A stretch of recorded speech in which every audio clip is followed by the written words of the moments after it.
الولد والبنت دول والدهم ووالدتهم منفصلين متطلقين، والولاد عايشين مع باباهم، والام اتجوزت واحد تاني. في يوم من الايام اتفاجئت بالولاد جايين لها وبيقولوا لها يا امي احنا محتاجينك، بابا تعبان جدا ومش قادر على مسؤوليتنا. قالت لهم طب وجدكم وجدتكم؟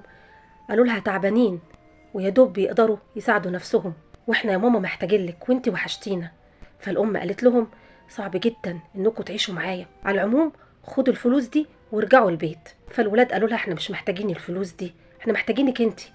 فجأة جوزها جه اخد من ايديهم الفلوس وزعق فيها وفيهم، وقال لهم انتوا ايه اللي جايبكم هنا؟ وبعدين انا مش اشترطت عليكي قبل ما اتجوزك ان الولاد دول مش عاوز اشوفهم ولا يجوا حتى يزوروكي؟ في واحد واقف بعيد وشاف الحوار كله، فجي قال له حرام عليك، خلي عندك رحمة، دول أطفال. قال له أولا أنت ما تتدخلش، ثانيا أنا اشترطت على والدتهم إن هي تعيش معايا وتنسى ولادها، وده كان شرطي، وهي وافقت عليه. فالراجل قال له بس الظروف اختلفت، لازم ترحمهم.